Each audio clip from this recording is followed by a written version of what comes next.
particular varieties. We've assumed here that the demand curve is the same for all firms because we assumed all firms are symmetric.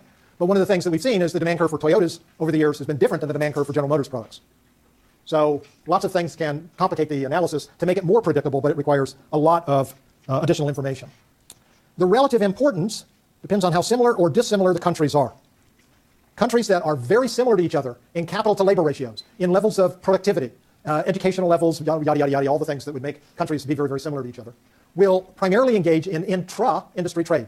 So if you look at the kind of trade that takes place between Europe and the United States, what you'll find is that the vast majority of it's intra-industry trade.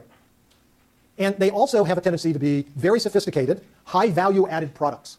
So they include things like machine tools, airplanes, automobiles, information technology equipment, sophisticated construction equipment, all sorts of different things that require lots of engineering and precision manufacturing to take place. Inter-industry trade, on the other hand, is what primarily takes place between countries that are very dissimilar to each other, and consequently also has a tendency to involve lots of labor-intensive products. So if you look at the vast majority of international trade between the United States and China, or the United States and Vietnam, or the United States and India, you would see that it's inter-industry trade. The same would be true with Western Europe and China, Vietnam, or India. It's mostly inter-industry trade. Now, one of the let me just point out that about 25% of world trade is inter-industry trade, which is one of the reasons we have to make sure that we continue to do it, or pay attention to it.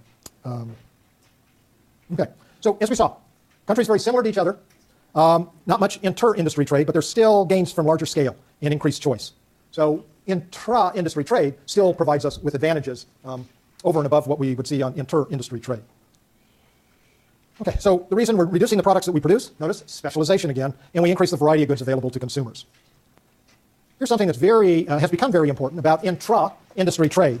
Because the countries are generally very similar to each other, or the industries themselves are very similar to each other, the wages of the workers have a tendency, in the returns to the other factors of production, are also very similar to one another. So when intra-industry trade takes place, we do get a reallocation, maybe a shrinkage of the total number of firms. But remember, while the total number of firms is declining across both countries, each firm is getting bigger.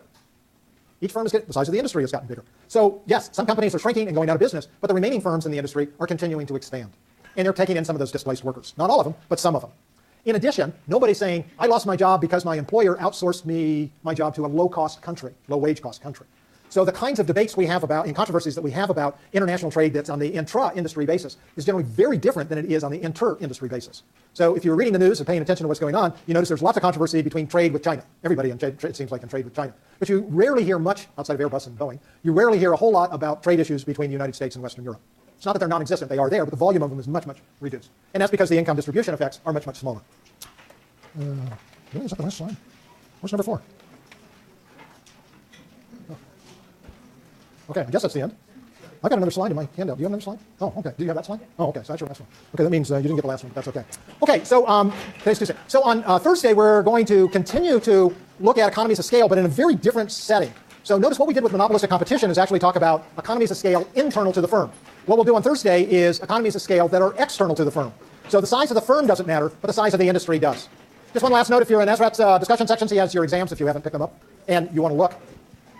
He tells me, though, that I made up a way too easy exam, so if it's harder next time, it's his fault.